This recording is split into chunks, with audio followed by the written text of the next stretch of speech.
Miller for three. Yes. Jordan.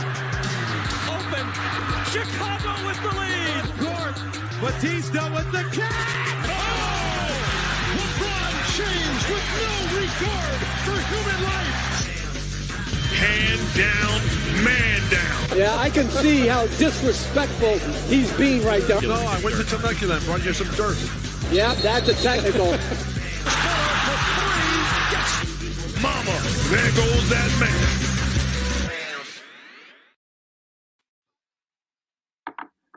Welcome back to The Bounce, brought to you by Bite Size Sports. I am Kev. With me, as always, are James and Keebler, the Knicks stop. I will start with you, James. Thank you both for joining me, of course. But, James, how are you doing today, sir? I'm good, Kev. Happy Merry Christmas Eve. Merry NBA Eve, boys. We are here. This is the last show that's interesting. Season starting. I got a little notification that caught my eye. Yeah, so sorry to all of our fans on Facebook. I don't know what happened. Somehow, some way, we've been put in streaming jail over on the Zuckerberg app. So, hello to Justin Herbert now. yeah. So to all our friends on YouTube, Twitch, and Twitter, hello. Thank you all for stopping by. Get your NBA questions in the comments for any, whether it be season award winners, conference finalists, champions, any of that, all that. We'll get it in there. But first and foremost, Keebler, how are you doing, sir? What's going on with you today? I'm doing good. Very excited to know that next show I'll be able to talk about the Knicks opening game on the 25th against the Celtics. So I think 6 days until that happens. Very excited for betting to start back up for basketball, which is my best sport. So looking to make some money there. Outside of that, doing good. Watching the Saints and Jaguars game, hoping to make a little money on there. So we're doing good. Not too bad. Very nice. Yeah, I stayed away. I've been staying away from Thursday night bets. Even try to take my Thursday night guys out of my fantasy lineup unless it's a really good matchup. But hopefully, the one thing I did, and I didn't actually get to make a post of it, has been one hell of a day. I did pick the Saints in this one, our bite-sized sports car. I just realized I never got to make the Twitter post. So I got the Saints riding on that one. So it doesn't look like that's going to be great. Not been good so far, that's for sure. We got Nate in the chat. Welcome, sir.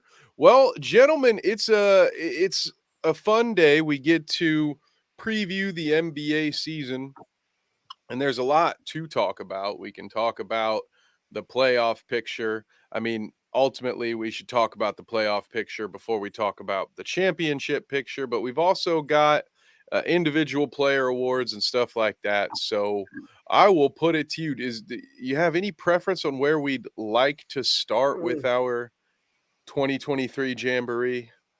I would say probably with the individual awards. That's just where I would be thinking. Yeah, let's start with why Ben Sheppard is going to be the surprise rookie of the year. Indiana Pacers sniper. He is making, unfortunately, my beloved Buddy Hield more expendable by the day if he continues to shoot the ball the way he has, which could just make a win-win. But no, all kidding aside, I do love Ben Sheppard, but just so you know, so I don't lose any and all credibility, he's not my pick for rookie of the year.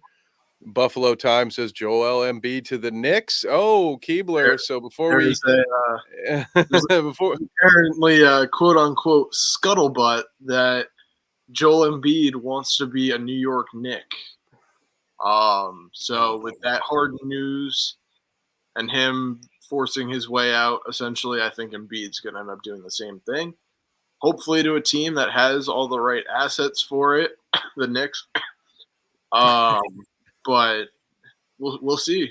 We'll definitely see. You know, leave it to James Harden to not only ruin his third or fourth NBA franchise on the way out, but also throw a wet towel on this season preview just by making it that much harder for us to determine what's going to go on in the East. Because now, not only is James Harden missing in Houston somewhere, But that's a joke, by the way. I don't think he's actually missing. So just to be clear, you never know with this guy. So I felt bad as soon as I made the joke. And now with Joel Embiid maybe wanting to go to New York, Philadelphia could go from a team that, I don't know, a couple of months ago, if you thought James Harden was still going to be around, a lot of people had them as a top 3 team in the East. Both those guys are gone. That's not a play-in team, in my opinion, depending on what they get back. But the return's not going to be great, though, I assume. I assume it'll be more loaded on assets with draft picks and stuff like that and buyout guys. Buffalo Times says he wouldn't make a difference. Maxey is the future of that team. Okay.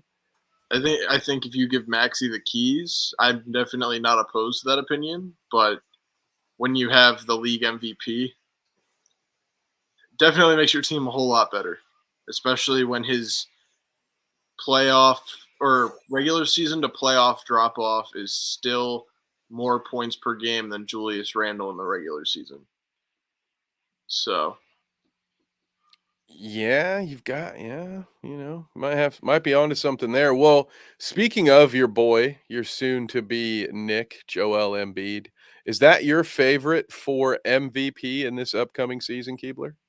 Unfortunately, no.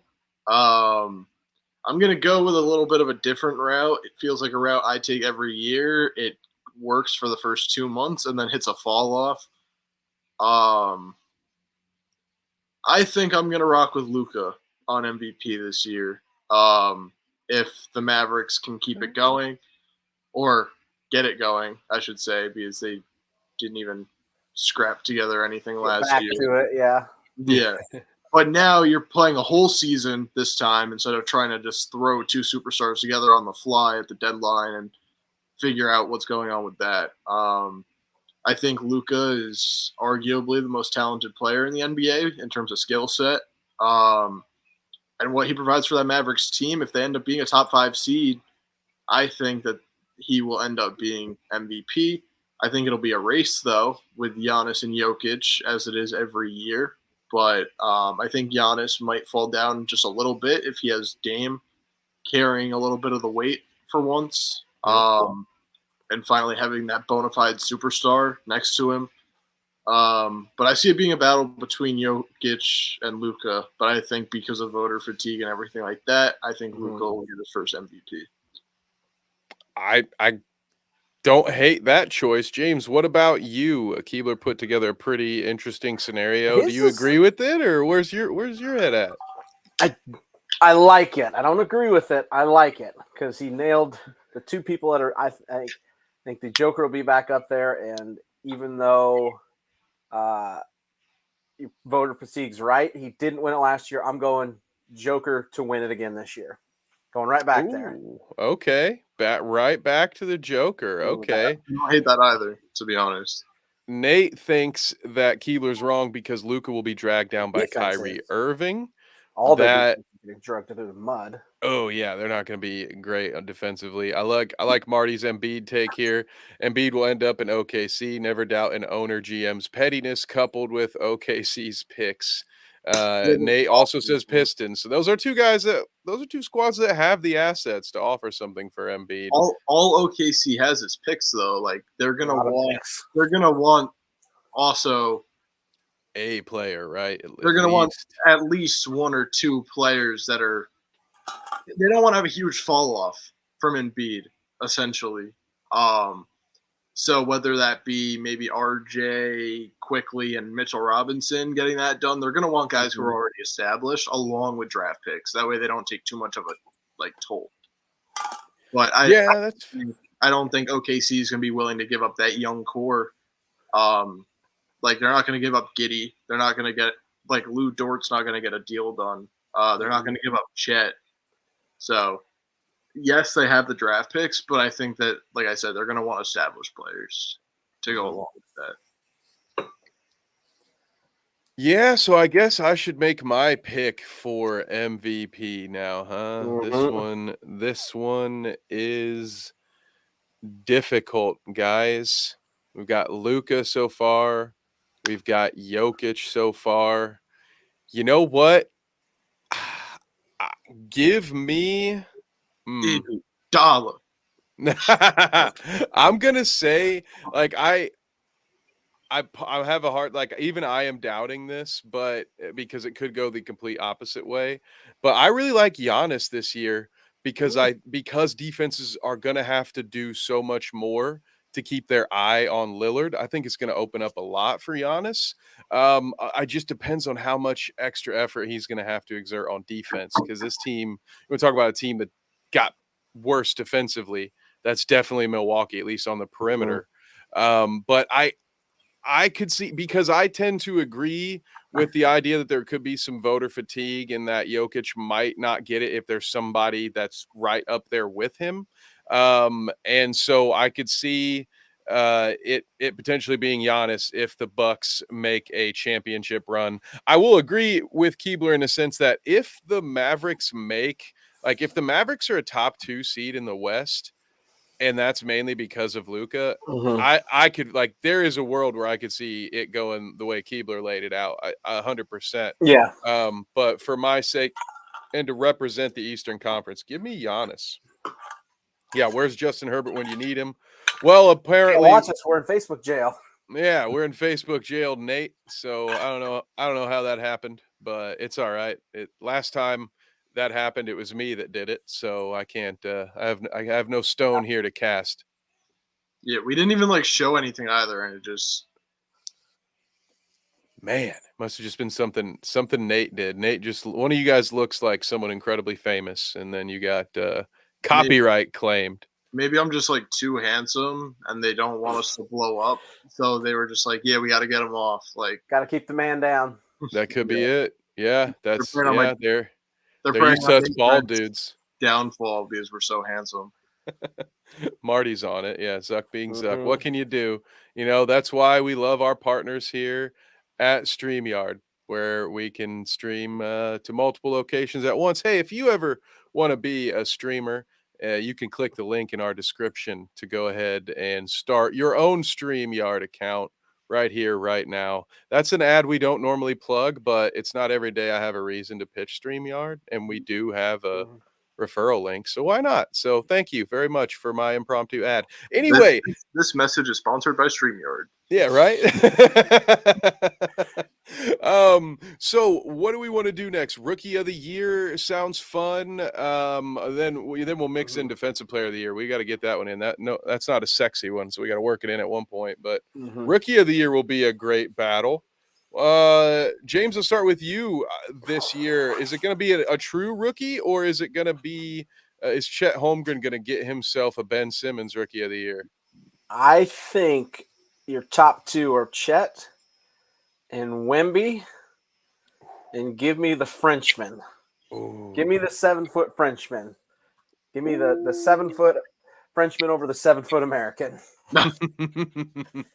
He's been doing some fancy passes here. I agree. I think it's Wemby. I think it's Wemby or bust for rookie of the year. And I think Scoot's like a third, but a distant third. I think those two are going to be stellar this year. I think they're going to be really, really good. Okay, yeah. I like it. Keebler, what do you think? On the contrary, I'm going to go with my guy from Gonzaga. I'm going to go Chet Holmgren on this one.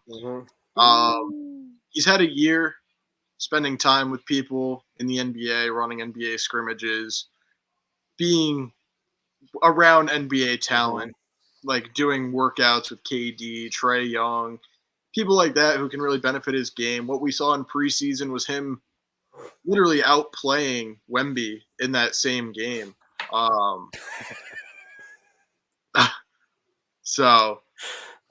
We saw Chet outplay Wemby head-to-head in terms of, I think, points and rebounds, both. I don't know. I feel like Wemby's going to be not necessarily a project, but I'm trying to think of the right word for it. I think he's definitely going to finish second. Just because of all the media hype around him, it's going to be the same thing with LeBron and why LeBron won it over Melo. That's the only case for Wemby winning it over Chet, but I'm going to go with Chet on this one. Battle of the that wouldn't surprise me at all. Would not surprise me. I like it, boys. Well, my answer will surprise you because here's the thing. I agree with Keebler. Yeah, it's Ben Shepherd. No, I agree with Keebler. I've been hearing Belmont's this finest. a lot about Wemby, is that we shouldn't be surprised if he doesn't play as many games this season as a lot of people are expecting him to play.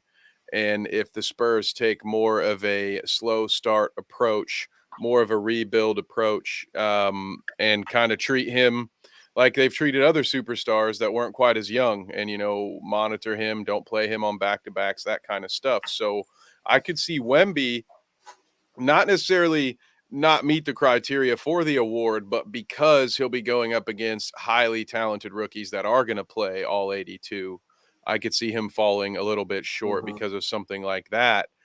And I'm going to go, guys, with someone who's looked pretty darn good in the preseason, someone who I think is a NBA ready guard who, if it were any other draft class, it would have been the de facto number one. Give me Scoot Henderson to win the Rookie of the Year. I think while everybody's going to be watching the big boys early on, Scoot's going to be the guy at the end of the season that is going to be statistically like, wow, this kid can really play. So put my money on Scoot, boys. I like how we each have a different pick for both of those categories. And Nate is biased because he's Team Spurs. It makes it fun, boys.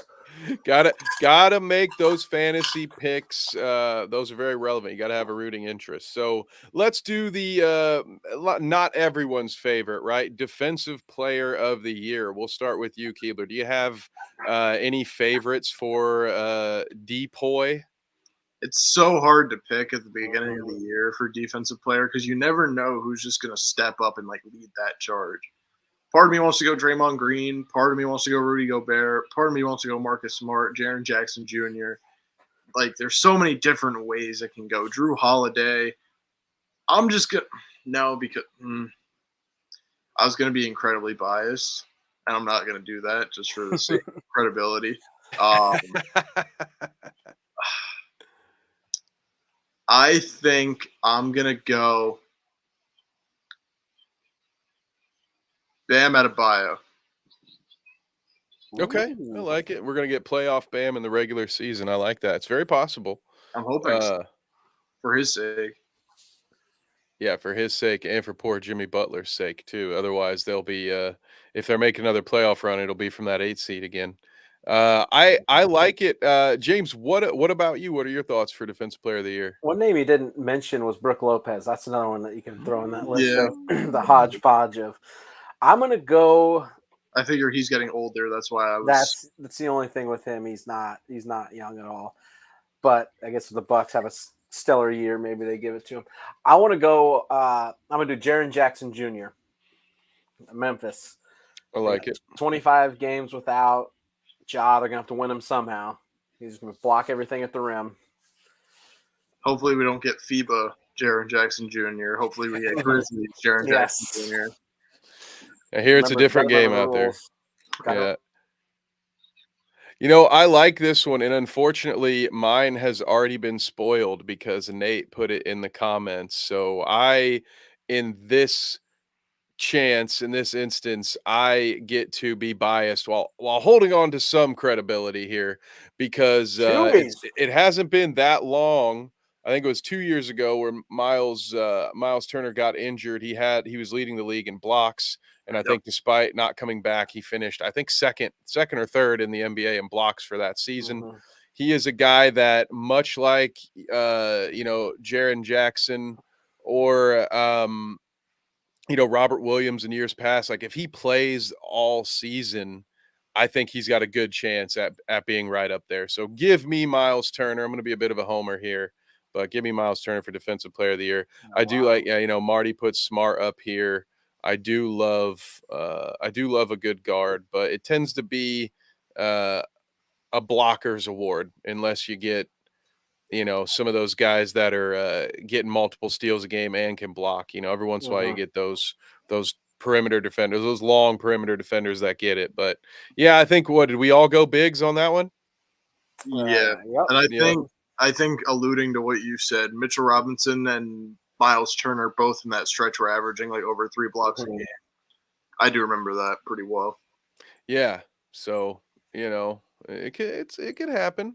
What am I missing? We've got sixth man of the year, and then what's the other? Is it coach of the year? Is there am I missing any outside of that? I don't think so. I think there's like 10 actual awards. There's like the clutch player and all the dumb ones. Yeah. Like, Oh, there is the clutch player award. Because We're in not doing all 2K, that. when I play, they don't have all those like bullshit awards. They have like That tells you something. They're real awards. MVP, Rookie of the Year, Defensive Player of the Year, Sixth Man, Most Improved, Coach. Oh, most improved. Okay. I don't mind doing maybe a most improved. Just for fun, I'll throw a clutch player out there. Give to Darren Fox again. No, give it to Jalen Brunson this year. There you go. Okay. There's the homer. I like it. So what about, you know what? We'll knock coach out of the way, and then we can finish on sixth man and most improved. So for coach of the year, this will be a fun one. Keebler, I'll start with you this time. Who have you got in your running for coach of the year?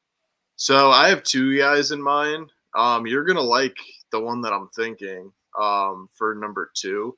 If you say Tibbs, no, I'm just kidding. No. Number 1 goes to a guy who's gonna have to work his team very hard, and that's gonna be Monty Williams signing that big deal with the Pistons. I think that they have the talent on there to at least be a play-in team. With Cade coming back, that young core that they have, very gritty team. But number 2, depending on how they do, I don't see a reason why Rick Carlisle can't be back in that conversation. As the Mavs being my second favorite team, I have a lot of love for Rick Carlisle. Teams that he coached on the Mavs were highest in offensive rating in NBA history. I don't see why he can't do that for the Pacers with them getting Bruce Brown, Obi Toppin, re-signing Miles Turner, possibly flipping Buddy Hield into another guy where you could push that pace. And if they end up being like the 6th seed, anywhere from like 6 to like 8, I could definitely see Rick Carlisle being in that conversation for Coach of the Year. You know, I love it, and that'll help make me feel better about having him on my short list too. Feel like less of a homer, but yeah, no, I've been a big Rick Carlisle guy since his first time around in Indiana. Liked what he did in Dallas, of course, and so I'm very excited. I think he's right up there. But James, we'll take it to you next. Who do you have on your short list for Coach of the Year candidates? I think Carlisle's a really good one. I think that's a great choice. I know ball.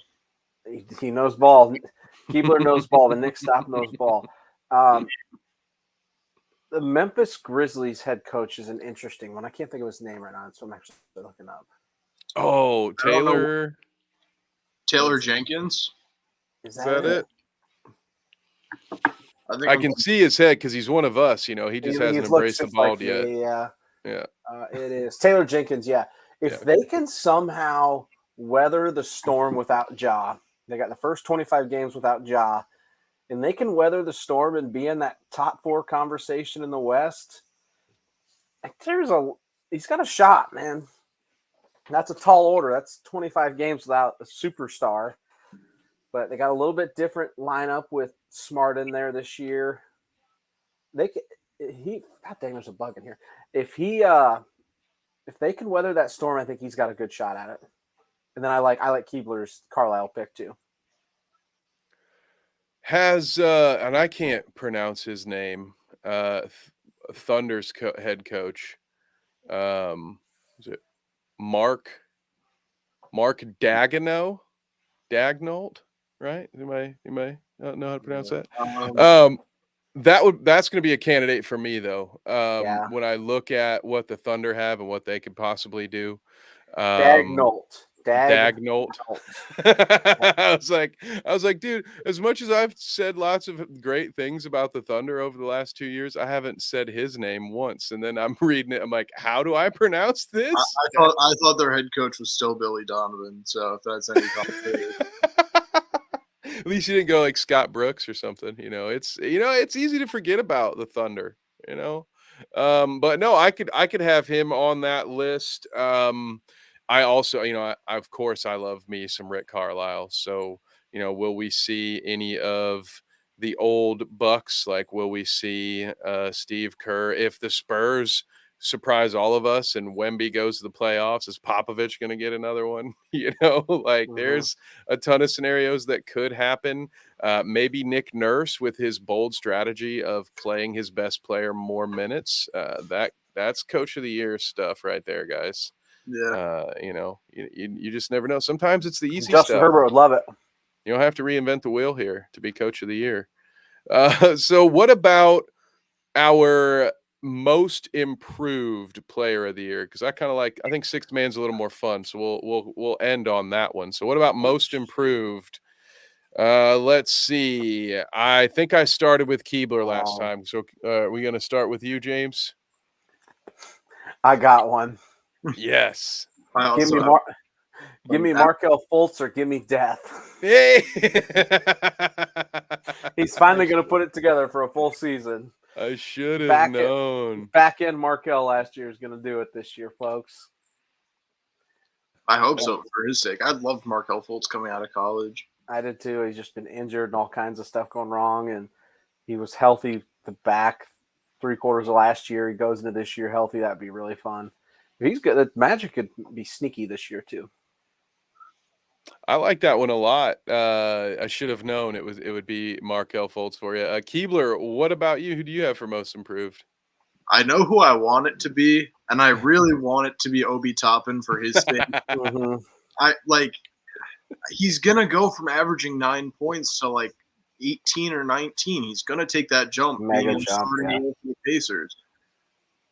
I feel like he could definitely be in that conversation, and I really hope that he makes the Knicks like shoot themselves in the foot for trading him for a bag of chips. But outside of him, I would like to see Anthony Simons. Ooh, I like that one.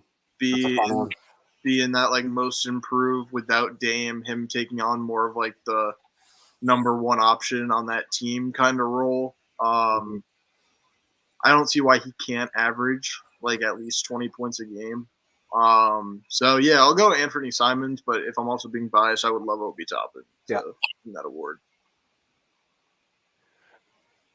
I like that one a lot. I was over here trying to do some research because the Spurs announced their opening day starting five a few hours ago, or maybe it was yesterday. So I was looking.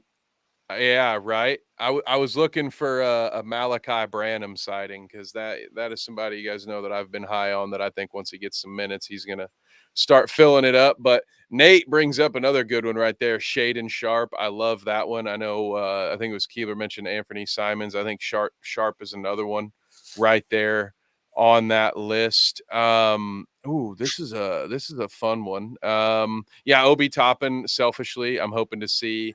But give me also Chris Duarte as an opinion, as an option out there in Sacramento. I've had a lot of fun following Kings Twitter just to see what they think of him. They like to physically, he embodies Doug Christie. He looks a lot like Doug Christie down to the reach and even kind of similar play style.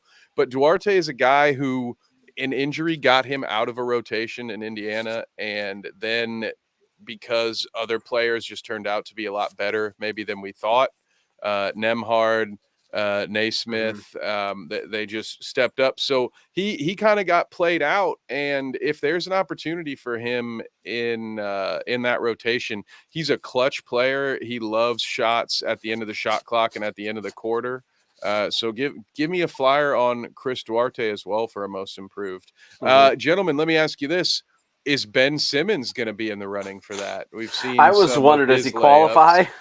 I think we can see it for sure. I think if he's back to his old ways, if he can be the primary facilitator for that team, I don't see a reason why he can't be most improved. I'll believe I think see it. Right? Would he qualify? Right? I think he would. He wasn't just definitely not qualified. Being there. Qualify, right? Yeah. But yeah, no. I love Ben Simmons as much as hate as he gets. I think he has potential to get back to that all-star that we saw him be like 2 seasons ago, 3 seasons, whatever it was. I would hope. I really hope so. At this point, I no longer get hyped about any of his preseason or This highlights is or the take I workouts. agree with. Dang, Nate! Nate is firing from the hip tonight. If he can make one shot this year, he's already drastically improved. Woo, man, got him. So we know Nate does not think Ben Simmons will be in the running for 6th man of the year, but what do you guys think? Who's going to be our Lou Williams 6th man of the year this year? Keebler, we'll start with you, sir. I'm just gonna. Ooh, Yeah, I that's a actually good one. Emmanuel Quickly, is that Quigley? Okay, I love that. Yep. the current betting favorite for 6th man of the year. 2nd place last year. Don't know how Malcolm Brogdon won that. Really don't understand it. But that being said, I think that he's going to have a bigger role facilitating for that bench. Right now, there's not too many guard minutes to go around on the team, but I do believe that he's still going to put up that meaningful production, especially in a contract extension year. He wants like $25 million a year. If he wants that, he's going to have to play out of his mind. I really think that he's going to do it this year. As a starter, he averaged like 25 and like 6 assists or something like that. It was somewhere in that range, but I think the potential is definitely there. We saw it last year. Like I said, he was 2nd in the running for that. And there's not many other 6 men around the league I can think of because Brogdon's – I don't know what his deal is this year. I can't really think of a bench player who's too much better night in and night out than Quickly. That's my opinion. Mm-hmm. That is fair. He definitely – I mean, he is right up there, right atop the odds. So not just a hometown choice there. James, what about you? You got anybody else that sticks out in your mind as a 6th man of the year candidate? I like his Quickly pick. I think that'd be my number one. Malik Monk for the Kings. I think there's possibility. Derek White's probably coming off the bench for the Celtics. Hey, maybe Chris Paul does come off the bench for the Warriors and goes nuts. I don't think he will. I don't think, maybe. I think Quickly's the pick, but season. he averages 2 points, three assists a game off the bench for the Warriors. So I like the Quickly pick, but Malik Monk would be a fun one to throw in there too. Yeah, I like Monk a lot. The other one I'm going to throw out there is Norman Powell. Now, I don't know 100% what the Clippers rotation is going to be, but assuming that he is coming off the bench, he's somebody that I like a lot that I think could be in the running for that award. So other than that, though, I do like Quickly. Somehow Brogdon is still, at least in some of the odds makers I was checking, Brogdon's still up there.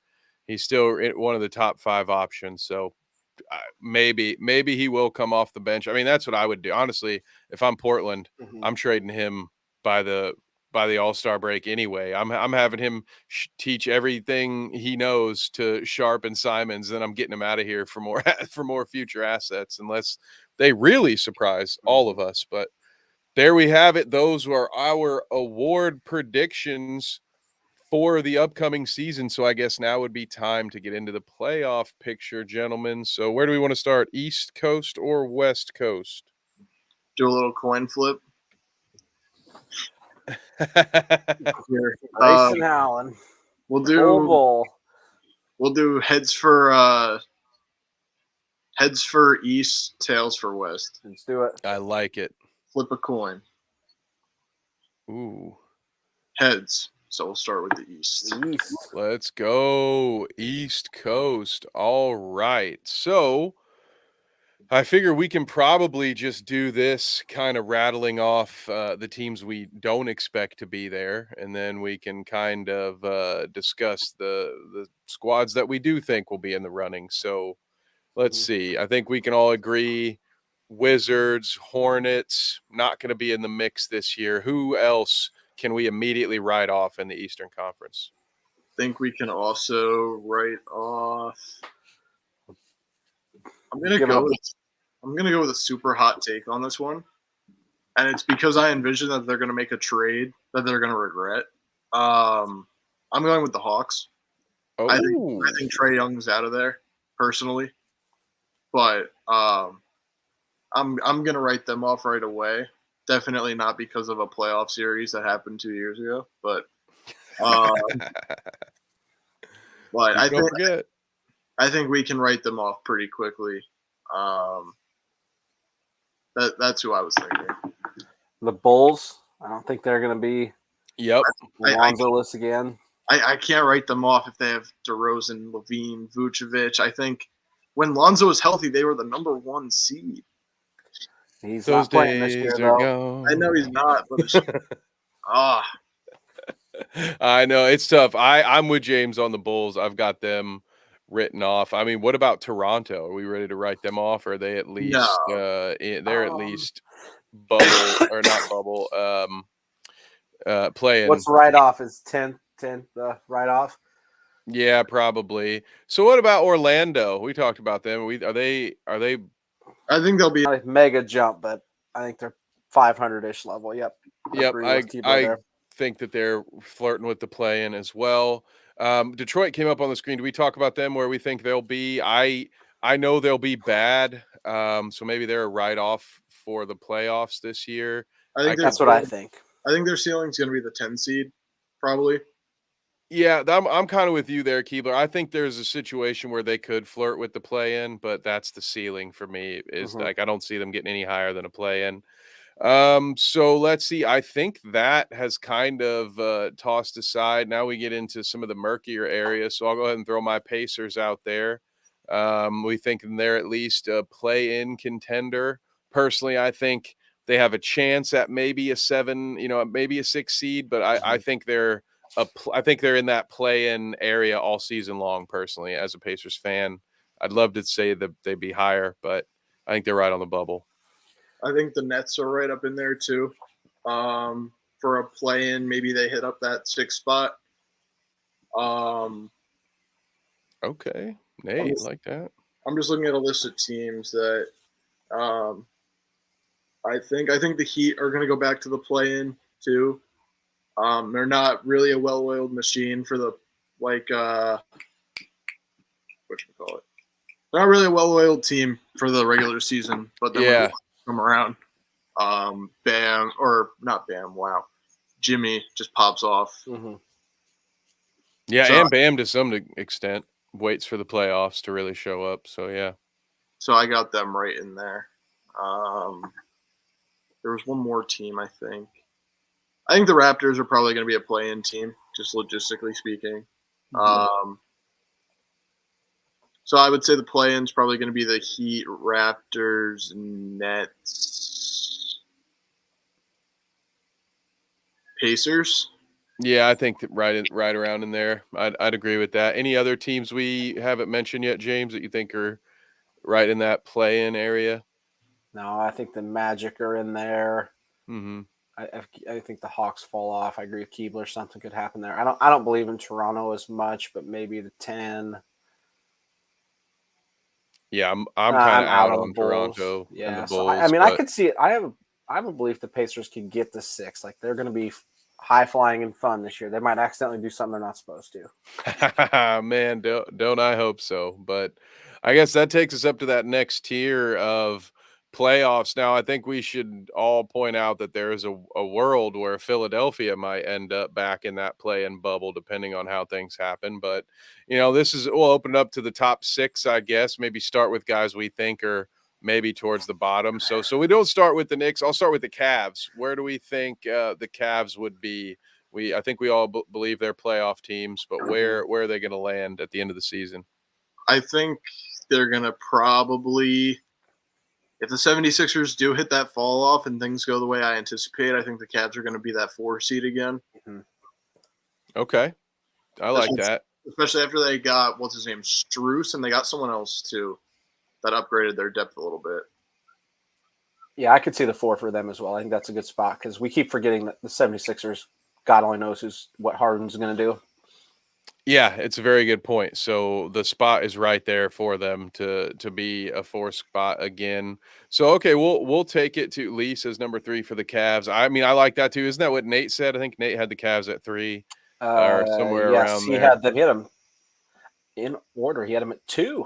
Oh, at 2. That's right. Knicks, Boston. Okay. If Embiid and Harden stay and they play out the year with no drama, I definitely see the Cavs probably being in that 5.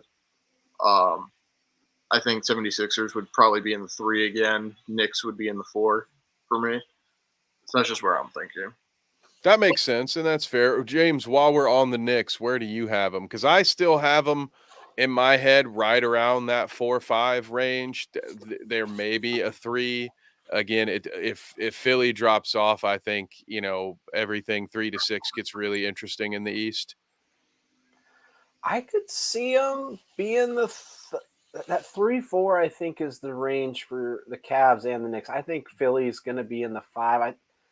Maybe worse. I just don't think Harden's going to do everything he can not to play there. Now they'll still have Embiid. They'll have Maxey. They got dudes. It just I see them fall. I see the Knicks and Cleveland as your 3-4 and the 76ers as the 5 or 6 this year. Yeah, I don't disagree there. I think that the Cavs and Knicks, are both going to be some quality playoff teams. I could see either one of those teams securing a home court advantage spot in the first round. And I also am a pessimist when it comes to the Sixers. We've seen this too many times with James Harden at this point.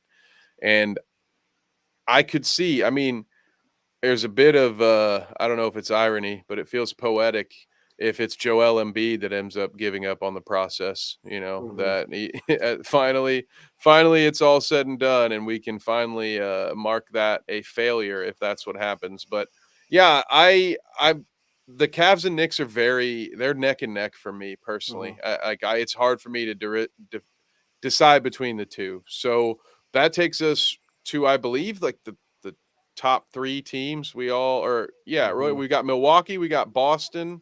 Is there anybody else that I'm forgetting? I think those are the final 2 teams we got to talk about. But before we do that, did you see the clip where the reporter asked Darius Garland and he was like, "Where do you think you stand in the East?" And then Darius Garland was like, "Where do you think we stand in the East?" And then the reporter was like, "I'm asking you." And then Darius Garland was like, "I'm asking you." And then the reporter was like 3rd or 4th. And then Garland was like, "All right then." And then the reporter was like, "So where do you?" And he was like 3rd or 4th. And then the reporter was like, "You can't say what I said." And then Darius Garland was like, "Why?" And then the reporter didn't say anything. And then Garland was like, next question. I don't know who. Wow. I didn't see that. I would love to see that. It feels like an episode of The Office, kind of awkward. Just Yeah. You can't triple stamp a double stamp. I love that. No, I didn't see that, but I don't know. That feels like generating some what do they call that? Whiteboard material, where it's like, That's oh, exactly everybody's how down. I feel. Yeah, where it's just like, Just oh, trying to make something out of nothing. Like it's just so. I hate questions like that. It's so stupid. Yeah. I get frustrated. It's one of those things. I don't think that's a great question from the journalist, if I'm being honest. But then at the same time, as a player, that's part of your paycheck too, is just to answer those questions. And that, of all the ones I've seen people get like kind of defensive or clever about, that one seemed pretty harmless. Or like, where do you guys see yourself in the East? Yeah. There's a very easy, Russell Wilson, Andrew Luck. We're just here having fun. We're gonna take it one day at a time. We got a great group of guys here. Could have done any of that, but instead tried to make it bulletin board material. I'm gonna send you the link in the Discord. I love it. But no, I don't think it. I don't think it'll be any sort of distraction. That stuff cracks me up. It's interesting watching those player journalist interactions. I not a situation I've ever been in yet where I'm in like a locker room or anything face to face with somebody asking them a question. So I can only imagine how awkward that could be sometimes. But things might get a little awkward at the top of the Eastern Conference when it comes down to us picking either the Celtics or the Bucks. So, James, I'll start with you. Who do you have as your best team in the East? Whoo, boy. Two teams that made major moves this offseason. Bucks trading away stalwart Marcus Smart, Brogdon gone in, Porzingis and Drew Holiday. Or Celtics, I said Bucks, sorry. Bucks bring in Lillard. I lean towards Boston. I think they're a little better, a little deeper. Derek White's coming off the bench. They're going to have problems. They don't have a lot of big men. They've got Horford, and that's about it. Horford and Porzingis, sorry. I lean Celtics in this. I lean six deep Celtics run here. I really do. You know, that is fair. Keebler, what do you think? You agree with James here? Is it going to be Celtics atop the East? I sent you that clip in the Discord, by the way. But yeah, I think it's the Celtics. They're fresh. They're young. The Bucks are old, injury prone. You have Porzingis, who can stop Giannis at the rim if you really need. Him being 7'3" and a very good defensive player. If not, and you want to keep him on the perimeter, you have Al Horford, who's a great interior defender as well, while also having Drew to guard Dame. There's all the holes that the Bucks have, the Celtics fill. And I feel like that's definitely where I would lean, again, because they're less injury prone, they're younger, they're arguably more skilled in terms of overall roster construction, but I'd probably go with Celtics. Okay. That clip's awesome, by the way. That's really good. That when it comes to that, the reason I'm going to go ahead and pick the Bucks is just because I am worried about the longevity of Porzingis and whether or not he'll be able to make it through the whole season. If he stays healthy, I think I might agree with you guys that top to bottom, Celtics are just a little bit better, and they will do things that will expose the Bucks when they're matched up. I see. Lee says Derek White will have 6th Man of the Year run for the Celtics to finish first, which I think is right up there. I think there's a possibility that he could do that. You know, Drew Holiday is a big, that's a big addition. It's easy to forget that one. It could be easy to forget that one with the Porzingis thing. And if it comes down to those two teams matching up, now obviously they're going to know each other pretty well already, but it could be an advantage having Drew Holiday, who was with the Bucks for so long, be in the Celtics locker room in that 1-to-1 matchup. But for now, I'm going to put the Bucks just slightly ahead of the Celtics for me personally. I think now with Dame and Giannis, the thing that we aren't able to correctly account for right now are the future buyout candidates that might want to join this team, because I do think, as Evan Turner put it, a lot of people are going to want to come hang out with you and your brother in Milwaukee now, Giannis, now that Dame's up there too. I think he said something like that. I can't remember. But Lee had a question before we move to the West. Lee said, who is the dumbest on not taking the trade that Philly offered the Clippers? So I think you mentioned this earlier. It was what, a trade swap, a 1st-round pick, and Terrence Mann? Was that what the Clippers offered for James Harden? No, the 76ers asked for a 1st-round pick, a pick swap, and Terrence Mann. And the Clippers said no. I think the Clippers are very stupid in this scenario. You're trading a guy who barely scraps your rotation, 1 1st-round pick and a pick swap, to get a guy who's played with Westbrook before, who fits next to Paul George, who can fit with Kawhi, and then you have Zubac running the show. That offense would be so high-powered, and their defense would be good too, because Harden's not a bad defender, and I will say that till the day I die, that he is so underrated as a defender. He's not great, but he doesn't get the credit. Not awful. He doesn't get the credit he deserves, at least.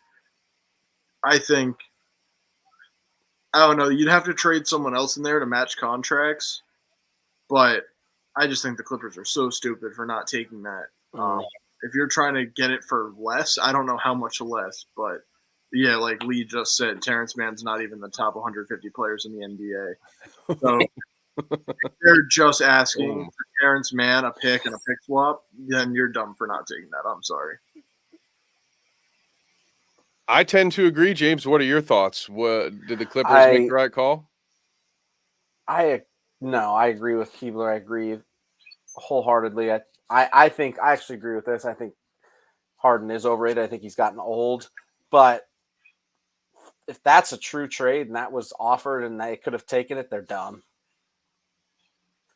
Like, just it seems like I'm a not pretty a firm low believer in cost him. for that's such a low cost to get rid of a huge problem right now.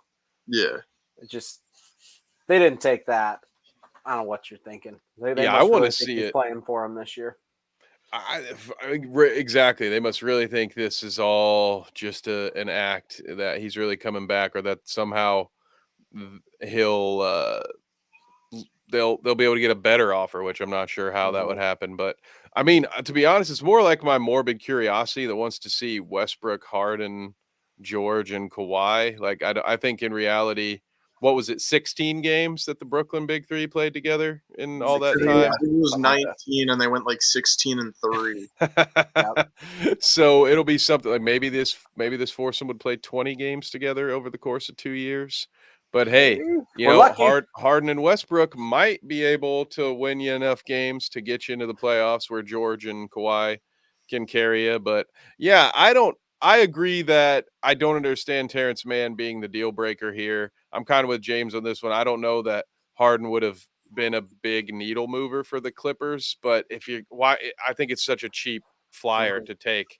Yep. It's with a really high upside. And what do you have to lose? Like, it's not like you're playing a lot of Terrence Mann anyway. So if you do trade him, it doesn't work out and you have to move on from Harden. What did you really lose other than a first round pick, which shouldn't really be in your window right now anyway, unless it was, I don't know what year the pick was, but this is an old team that probably isn't going to have a high first round pick unless they really suck for the next 2 years. So how valuable is that first round pick to you? That it's, I don't know. It doesn't make sense. It feels kind of like 1 foot in, 1 foot out. Like, oh, we want to make a championship run, but we want to have the future here in Terrence Mann. Terrence Mann is the future. We want to make sure we have that stockpiled for, and it just feels non-committal to me. Where it's like, if that's all that's holding you back from making a championship push, then get a new general manager, because that's not smart. Exactly. Well, there we go. And check out, I don't know, James, are you able to pull up that clip before we switch to the West? Let's see if I can. Hold on. I got to pull the Discord over here. I don't trust the old battle station here on my end. But, guys, we got the Western Conference coming up, so we'll call this I think I can. Just give me 1 second. Very nice. We'll be predicting the Western Conference and then maybe make our championship predictions. So don't go anywhere.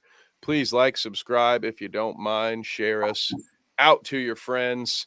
Join the Discord if you'd like. Follow us on Twitter. All of that good stuff. We really appreciate you that are here, regardless. Even if you don't do any of that, we still thank you for being here, especially those that have hopped into the comments and said hello in the chat. Here we go. Darius Garland plays the I am rubber and you are glue game with a fellow grown adult. I'm going to reload this so I can start from the beginning because I couldn't figure out how to rewind it. Dude, isn't it so annoying that it's so weird. Let me rewind your Where do you feel like you stand in the East? YouTube. Where do you think we stand in the East? I'm asking you. I'm asking you. I'd say third or fourth. All right, then. I want to hear it from you. Third or fourth. You can't say the same thing. Why? Okay, I get the feeling these guys. Where do you feel like that one's good? I like that. I get the feeling that this guy's on the beat a lot. Maybe I'm like asking you. it looked like there's like a look of familiarity there. Like, it wasn't like Darius Garland knows this guy and he's messing with him. You can't say the same thing. Why? Yeah, it's not like dickish or anything. It's just like funny. Like he knows. Like that smile, right? You pause it at the perfect time where he's got Yeah. that Little what my smirk, that grandparents would call a smile. shit-eating grin. Yeah. Yep. That Yeah, a Nate's little bit awkward. But like, it's not malicious by any means. Like, I'm cool with Right, that interaction. exactly. I'm cool. It's, I'm cool it's just with being playful. that. Yeah, I thought it was worse than that. That's actually pretty funny. Yeah, I love it. Yeah, at first I thought I was like, I'm cool with that. thought it was one of those things where Shaq made up a story about David Robinson not giving him an autograph when he was a kid, just so he would play harder against him. You know, yeah, athletes would do some crazy Yeah, things They to will do gen- weird things. to generate their own reasons to have to work a little bit harder in practice. So you never know. But all right, fellas. Well, it's time for the West, and we'll Go kick West. it off with a Nate submission Nate'll here. open it up. His West playoff teams in order: Nuggets, Suns, Warriors, Grizzlies, Suns are two. Lakers, Clippers, Thunder, Spurs, Mavericks, Rockets. 2, 4, 6. That was 10. Okay. They just got longer names out West. I was like, wait a minute. How many teams get in the playoffs over there? But I don't mind that. Thank you, Nate, for throwing that in there, fellas. We can just do this, I think, the same way as we did the East. Let's start with who we know will not be in the playoffs: Utah Jazz. This one's a little tougher. I'm going to outlaw the Portland Trailblazers right away. I'm going to throw them to the Wolves. See you later. They're out. I'm also going to outlaw the Spurs. Okay, I like Not it. a believer in Wemby mania, huh? Do you guys Not- agree with me not on his- Utah? Not his first season, maybe Yeah. his second year. Second. Yeah, I agree with that on San Antonio. I think they Utah could. should. You know, they a play-in team. I know. I was just giving you a hard time, Utah, because you shouldn't have been a play-in team last Yeah, year. sorry to interrupt you there, Kev. On your No, you're Spurs good. rant. No, you're good. I think the Nuggets are going to be out of the playoffs. I'm kidding. Yeah, they're gonna. Jokic is too involved. He's too worried about us sitting on the sidelines checking out the horses. Giannis, Jokic is accidentally going to fall off. Oh yeah, I said Giannis too. Jesus. All these things are going to happen. The Falling Jokic apart. and Giannis. It was always the Nuggets. We keep that up there. It was With the always the catch- Nuggets. With the Carl Anthony Towns trade rumors, even though with as good as Anthony Edwards is, I might be writing off the Timberwolves as well. I could see it, man. The Twin Towers doesn't work together. Like it didn't work. They didn't get a ton of it last year, but it didn't work. And what's his face? The starting point guard. What I can't think of his name. Mike right Conley. Now. Mike Conley is old as balls too. Yeah. He's Oh, old, man.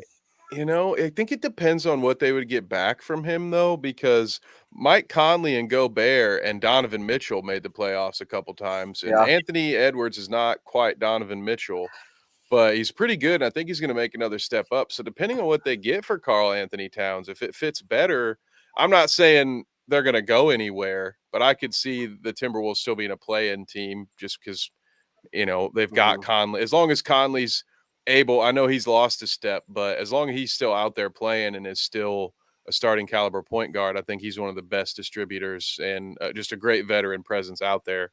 But so I don't know, they're like firmly, for me, I have to have Minnesota right in the play-in because I can't in good conscience put them any higher than that. But if they do figure it out, they should be able.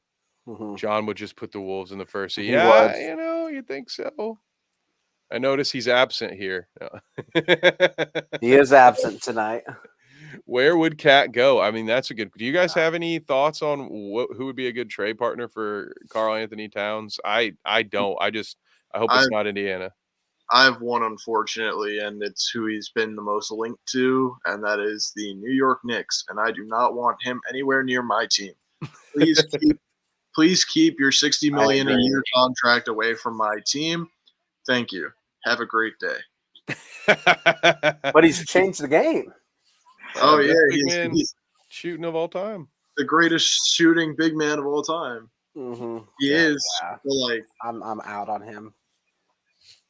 You know, that's one of those things. If you have to say it, is it true? You know, All right. normally people say those things about you when they're true. But yeah, well, we could put the Wolves probably there. I agree with the other ones we've said. The Spurs. Who else is out there on the West that we're not going to get in? Or I guess maybe we're just already into the bubble. Who are the play-in teams?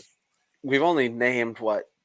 Trailblazers, Spurs, Jazz. Are we out on the Rockets? Do we think the Rockets can do it? Yeah, I think that they will make the play-in with the play-in. they made this They have Fred VanVleet. They have Jalen Green. They have Brooks. They have Jabari Smith, and then they have Baby Jokic and Sengun. Do love some saying, yeah. That is my sleeper team just to make the play-in. I love the Rockets and what they built out there. They have a nice deep bench as well. I could see them at best, like absolute best, being like the 8th seed, but it would be fun to see them in the play-in, like a 10 seed. A bunch of young guys. Yeah, I think I kind of agree with Keebler here. I think the play-in is their ceiling, but I don't quite think they'll be there this year. The question will be, how will Fred VanVleet's positive impact be able to outweigh Dylan Brooks's inevitable negative impact on this team? So the negative impact in the preseason, got kicked out of a game. Hey, Mr. 40-point in the FIBA tournament, Dylan Brooks. Yeah. I can't wait for his first 40-point game in the NBA. I hope I'm here. I hope I'm around for it.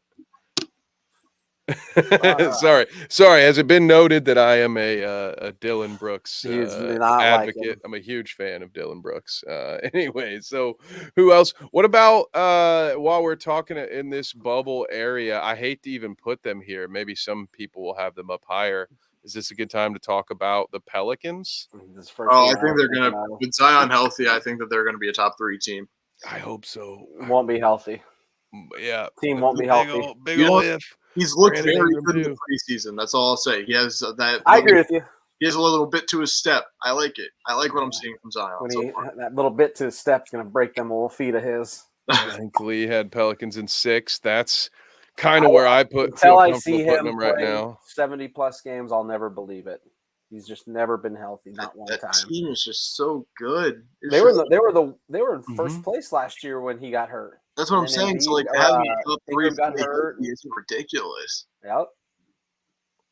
Yeah, they have yet to, talk about not getting all your stars together at the same time. It's just the 2 of them, but they do not get a lot of time to play together between Zion and Ingram.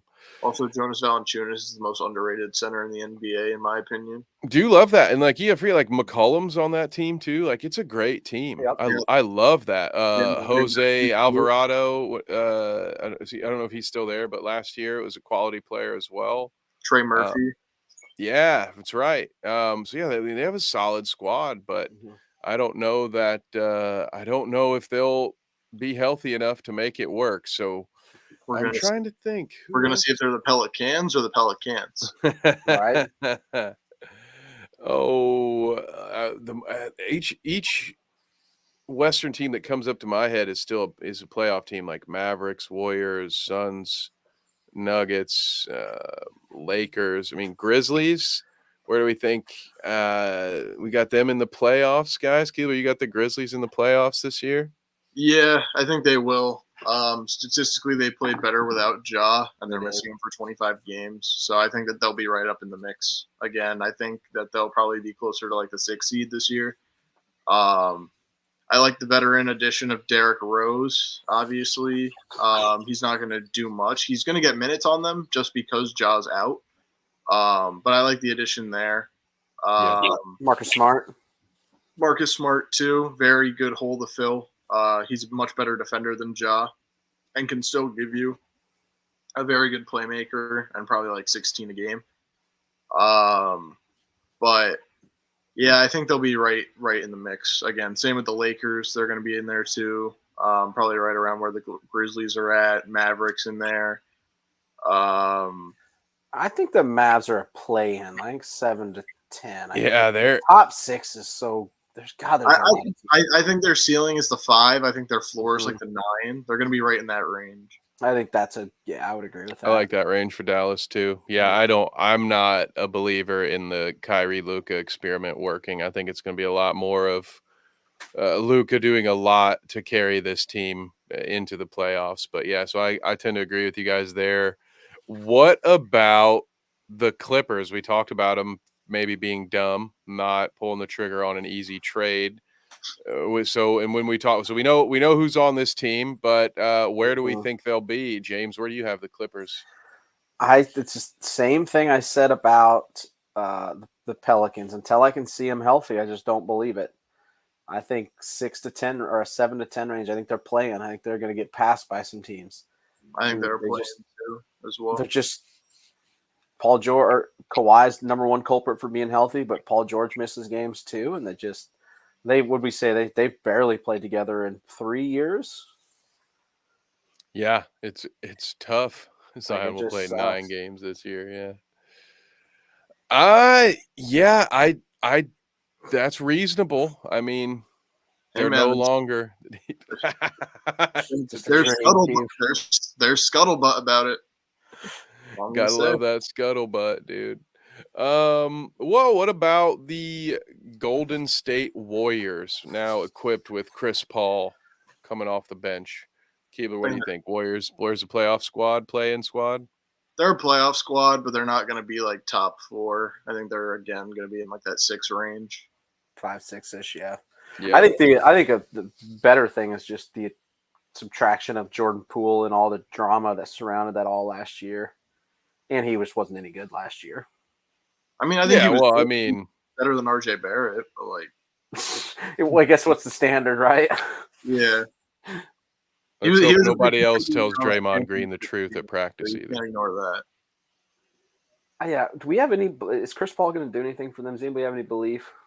Think he'll average like 8 and 7 off the bench. Probably not. Do you think he just averages 15 assists a game because they run Steph Curry off 1,000 screens and it's just Chris Paul throwing it to him? Could be. I wonder, yeah, I think he'll spell minutes when, like I think he'll be a guy that they come in when they're running some of their younger sets and maybe, don't have him playing out with the starters. I don't know what they'll do with Chris Paul. I think they're going to try to get him in the rotation and just kind of keep him warm until the playoffs start and then hope that like, okay, you'll have a couple of Chris Paul performances in you once the playoffs kick in. Yep. But yeah, it's interesting. Yeah, I tend to agree with what you guys have said. I don't see the Warriors as a title front runner. Now you get a team that's got that much veteran leadership and Steph Curry on it. Once they're in the playoffs, it's anybody's That's the thing. guess. But Get into the playoffs, and I'm not going to pick them, but I'm not betting against them either. One last go around for the squad. I'm One guy pick. that I forgot. Go ahead. Sorry to cut you off. One guy that I forgot to mention for my either most improved or 6th man of the year candidate is Jonathan Kuminga. I think he's going to have a big year for that Warriors team. If he had a big year, that'd be huge for them. That'd be big time. Yeah, I He's like that. Very good defensively. He grew a couple inches. He has a super high ceiling. I love Kuminga a lot. The cum bucket. But You gotta love that, dude. That's so interesting about NBA prospects too, like that they can still grow. Paul George was That's such a 6'8" when weird he was thing. drafted, and allegedly grew 2 inches or whatever. I can't remember what it was. But yeah, so I am gonna pick on Nate a little bit here. I'm gonna pull back up his list because there is one team that is very loud in its absence, in my humble opinion, especially when I see the Spurs and the Rockets on this list, but I somehow do not see the Sacramento Kings. So I wanted to ask you, gentlemen, check me if I'm wrong. Keebler, I'll start with you. Where do you have the Kings in the Western Conference playoffs? top 4 again. They're going to be right back in the thick of it, and I think that they're going to come with much more firepower after choking that Warriors series. They also added the 2-time EuroLeague MVP, who could be a lot of fun. That I can't think of his name. I also forgot off the top of my head, but I I'm think pulling it up. the Kings are going to be such a fun team to watch. Their fans, I will say, are the best fans in the NBA by far. Their fans are awesome. There's been so many clips of them just popping off, like super loud. That it's fantastic. Yeah, and that whole light the beam thing is just Light the beam is really it's cool. phenomenal. Got a lot of people behind them last year. I'm in agreement. I think they're a top 3, top 4 team. Is it Sasha Venzikov? Does that sound right? I don't know. Let me Looking it see. up.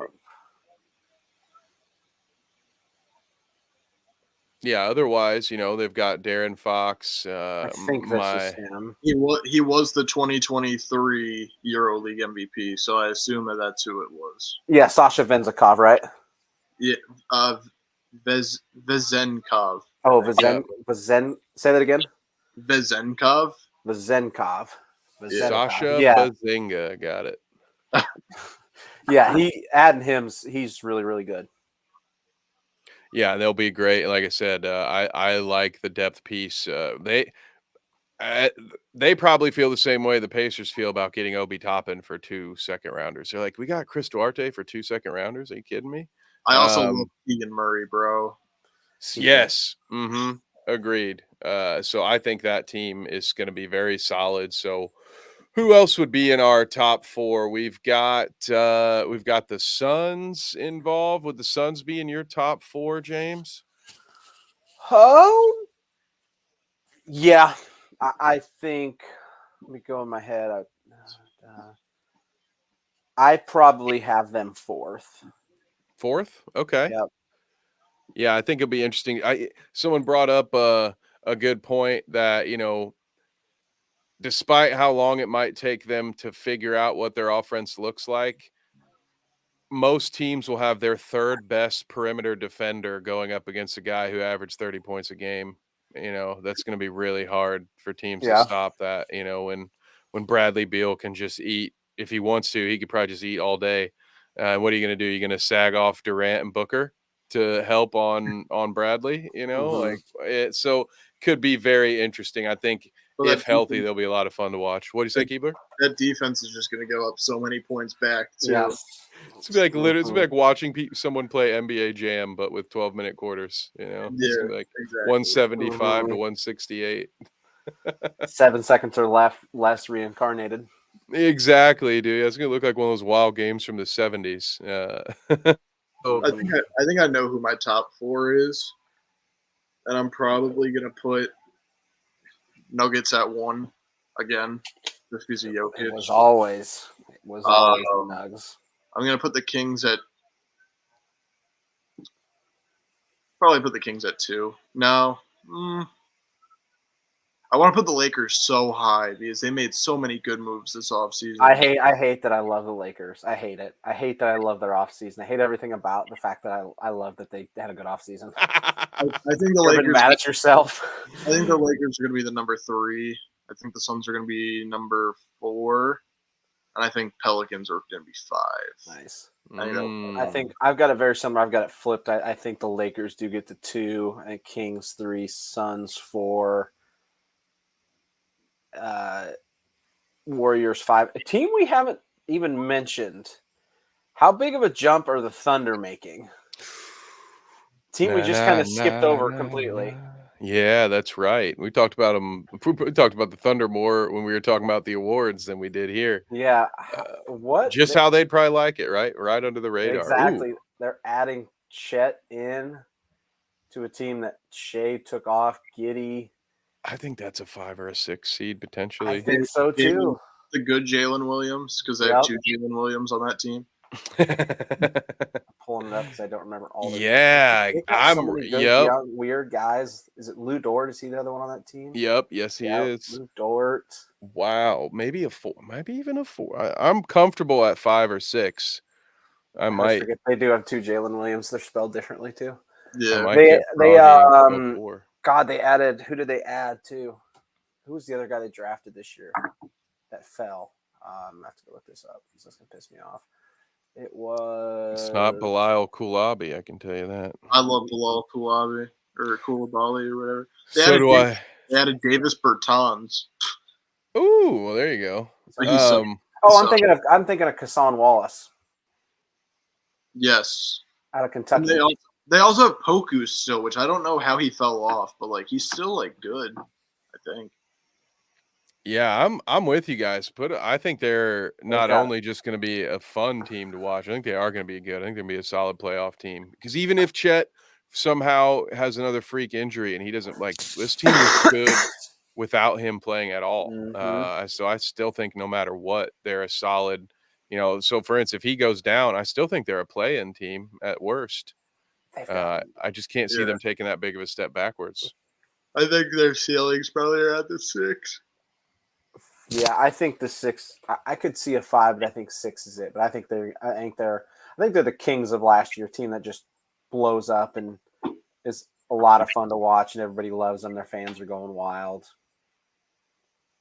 Yeah, I like that. So what rounds out is that what was your top 4 again then, James? Did you have Thunder in the 4? Or did you have them at 5?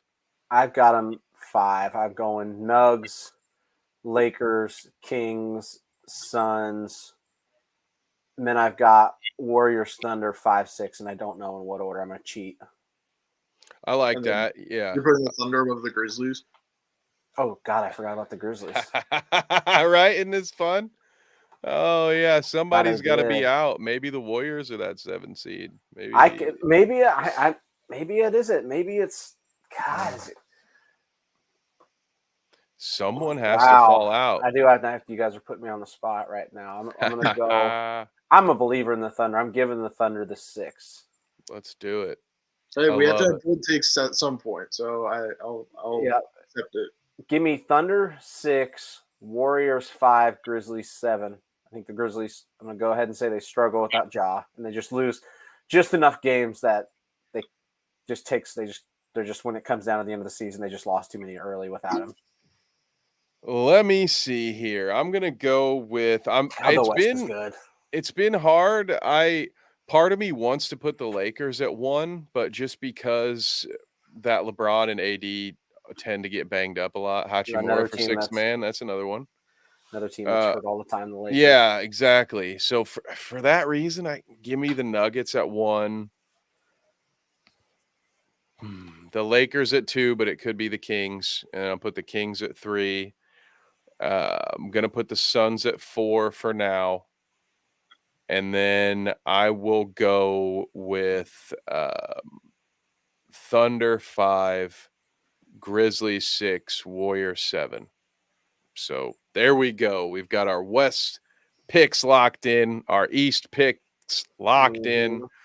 Before we bid them all farewell, fellas, do either of you feel confident enough to pick an NBA champion for this year? I'm sure James does. Keebler, how about you? Do you have a pick for NBA champion this year? Yeah, I got one right here. Oh, the homer's Let's coming out. I'm just kidding. Give it to the Nuggets. Give it to Jokic back to back. Give me the banner, Kev, because I'm picking the same. Give me the banner. Yeah, let's go. Give me the banner. Justin Herbert's not here, but give it to me. It was always the Nuggets. Are they going to repeat? We have not agreed on much of anything so far, except for maybe that Western top 4. So since we had so many other predictions where we all picked something different, why not? It was always the Nuggets. It will be the Nuggets again. Give me Nuggets over Milwaukee this time. The finals that I thought we were going to see last year. So I'm giving you another chance, NBA. Jimmy Butler had something to say about that. Yeah, first round. And all those injuries that the Bucks had in the first round. Yeah, just weird freak deals that just perfect wrong and time the off the court style. stuff, it's coach dealing with the death in the family at the same time. Like that's just as impactful as a player injury. That's one of the few things that you could almost equate to a coaching injury, right? Because it just breaks you of your concentration, which is the main muscle you're using there on the sidelines. So, well, gentlemen, thank you so much. We've done it. Hour 20 minutes. We've got our preview locked in. We'll be here next week, and we'll actually be talking games. We'll be bringing back the NBA weekend preview starting next week. Of course, it's been a while. It's been a long time since we've done that. Keebler's never done one. Yeah, that's right. That'll be a good time. So, as we'll start with you, Keebler, where can the folks find you when you're not here with us? Oh, can you put that down real quick? Yes. Right there on basically all platforms. Sportsbook Junkies is moving to Wednesdays at 7:00. So that way we don't interfere with Trev at 9 is his? 9:15. Yep. Yeah, 9:15. Necessary Roughness, 9 p.m. Tuesdays, Eastern Time, 8 Central. 7, the other one, 6:00. Western. That's basically it for me. You've got a request to add Paco Mhm. to his stream there. Bring Paco in next time. If he wants to talk Hawks, he can come in. Hey, there we go. James, what about you, sir? Where can the folks find you? Every Thursday here talking NBA with you guys. We're back full go next week. Once a week, I'll be talking Titans football. I still have not recorded this week's because I think it's trying to let myself breathe before I say on camera, let's blow this whole thing up. Mhm. And then every Wednesday night at 9 p.m., me, you, John talking nerd stuff on Star Wars over there on Dweeb on our sister station. That is right. Yes, you can find me there as well Wednesday nights at 9 p.m. Han Shot First talking Star Wars. You can find me on Bite Size Colts doing my best to not overreact and still be the leader on the Gardner Minshew bandwagon. Mania. Oh, man. Oh, boy. That's so much fun, isn't it? But other than that, you can catch me on the Horseshoe Pride podcast. And you can catch me at Last Word on Sports, writing some NBA articles, or on Twitter at @KevNevick_. So I'm sure I forgot some things. Carnage Media. Yeah, if you like fighting, go check me out. Carnage Media pay-per-view on YouTube. But until next time, thank you all so much. Shout out to Lee, Nate, everybody in the chat. Sorry if I missed you, but we really appreciate everybody in the chat, and we will see you next week. Mm-hmm. Thoughts on Evan Fournier? I love Evan Fournier. He Keebler? sucks so badly. Please keep him away from my team. Get him off.